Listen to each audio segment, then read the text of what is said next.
கெலவரப்பள்ளி அணையிலிருந்து கூடுதல் நீர் திறக்கப்பட்டிருப்பதால் தென்பெண்ணை ஆற்றங்கரையோர மக்களுக்கு வெள்ள அபாய எச்சரிக்கை விடுக்கப்பட்டுள்ளது. விவரங்களுடைய நீராண்மை செய்தியாளர் செல்வா விவரம் என்ன? தேவா, நிச்சயமாக தென்பெண்ணையாறு உற்பத்தியாகும் நந்திமலை உள்ளிட்ட கர்நாடகா நீர்பிடிப்பு பகுதிகளிலும் மற்றும் தமிழக எல்லைப் பகுதிகளிலும் கனமழை பெய்து வருவது காரணமாக கிருஷ்ணகிரி மாவட்டம் ஒசூர் அடுத்த கெலவரப்பள்ளி அணை நீர்த்தேக்கத்துக்கு நீர் அதிகரித்து வந்து கொண்டிருக்கிறது. நேற்று அணைக்கு வினாடிக்கு 1099 கன அடி நீர் வந்த நிலையில தென்பெண்ணை ஆற்றில் 979 கன அடி நீர் திறக்கப்பட்டது. இன்று அணைக்கு வினாடிக்கு 1124 கன அடி வந்து கொண்டிருக்கிறது. அணையின் பாதுகாப்பு கருதி அணையில் உள்ள 5 மதகுகளிலும் 1124 கன அடி நீர் தென்பெண்ணை ஆற்றில் திறந்து விடப்பட்டிருக்கிறது.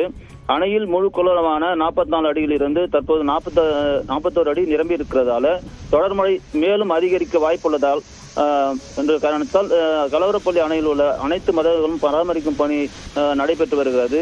மேலும் தென்பெண்ணை ஆற்றில் நீர் ஆர்ப்பரித்து செல்வதால் தென்பெண்ணை ஆற்று கரையோரம் இருக்கக்கூடிய கிராம மக்களுக்கு வருவாய்த்துறையினர் ஒலிபெருக்கி மூலம் எச்சரிக்கை விடுத்து வருகின்றனர். தேவா, விரிவான தகவலுக்கு நன்றி செல்வா.